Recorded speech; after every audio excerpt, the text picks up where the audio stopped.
Well, what a way to celebrate International Women's Day than with a boss like yourself. Jewell Loyd hanging out with us. She's an Olympic gold medalist, a two-time WNBA champion.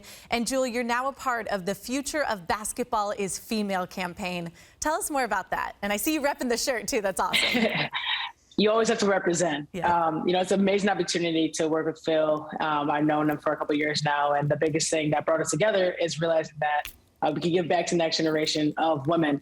Women hoopers, women coaches, and that's something that's super special. And that's why this month and joining this campaign makes a lot of sense for both of us, and I'm so excited to be a part of it. That's awesome. I know someone that would have been behind this is someone like Kobe Bryant. You were the number 24 for Kobe. He was a big advocate for the women's game. He even gave you the nickname Gold Mamba. How did that come about in the first place? Honestly, it was an amazing experience to just sit there and talk with him and learn from him. And for him giving me the gift of being named the Gold Mamba. And that's something I carry with me every day and try to live out through not just my on the court actions, but off the court. And this is definitely definitely a good example for that legacy. Yeah, you have accomplished so much, but I would say that's probably something special that you'll always carry with you. It's really amazing. What does the support that Kobe had for you mean after his passing and now as you're playing? I think it's just bigger than basketball. I think the biggest thing and the things he always told me was to be epic and create forever. And this is something that I try to do every day. And knowing Phil and he knew Kobe and knowing that we're doing this together, and it's not just about the guys, but it's about the females. And that's what we're trying to preach, is that we're on the rise, and we're excited to move forward and keep climbing. It's really cool to see something Kobe was doing was helping the future of women's basketball, and now you're paying it back and doing the same for the next generation. So I know he is looking down and smiling. The WNBA has so much support and momentum. It's so cool to see it growing, but the conversation, of course, right now remains around player pay. It's difficult. I know it's a touchy situation, but what do you make of the league's progress since you were taken first overall in 2015 and how it's grown?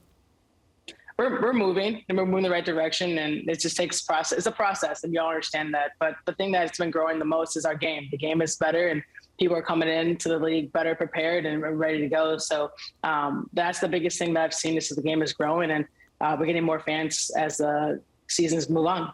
I know you guys spend a lot of time overseas playing, and right now Brittany Griner, amidst playing overseas, has been detained in Russia.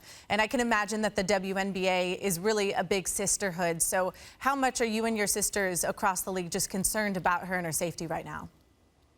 Brittany and I have become really close the last couple of years, and she's really my big sis. And I think for all of us, we just want her home safe.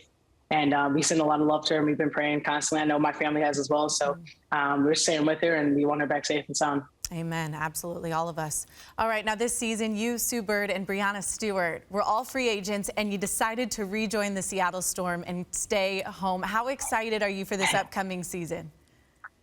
Playing in a new stadium, being back in Seattle, we're super excited. And, the gang's back together. So we're excited to be with Sue this last season. And also just knowing that, we're trying to go back and win a championship, and that's all, playing for Noe, a female coach, and we're excited for that. And knowing that we have a lot of female power on this bench and on this lineup, we're excited about. Amen. All right. I know you can probably say any of your teammates, Sue Bird being one of the legends, but if you had to pick a favorite player to watch in the WNBA right now, not on your team, who would you say? Oh, that's a good one. Honestly, I have a lot of love for Kennedy Carter. I think she's a great person, a great player, and I've gotten to know her over this last season. And she brings a lot of entertainment to the game of basketball, which we're missing right now. So I'm excited for her, and I can't wait to see her go. Absolutely. The game gets more and more fun to watch. And as we celebrate International Women's Day, who is a woman in sports that has inspired you from day one? From day one, I actually grew up playing tennis, so I have to say Serena. Watching Serena and studying her and seeing her prosper, it's been amazing. And that's someone who always I get inspired from. And she does so much for the game, not just tennis, but women in general. And so I would have to say Serena. That's special. And your dad was your coach as well, correct? Correct. My dad was my tennis coach. That's amazing. I love that connection. And look what it's done for you. You're Jewell Loyd. You are the Gold Mamba, and you are a champion. Thanks so much for hanging out on SportsCenter. Great to meet you. Likewise. Thank you so much. Thank you for watching ESPN on YouTube. For live streaming sports and premium content, subscribe to ESPN+.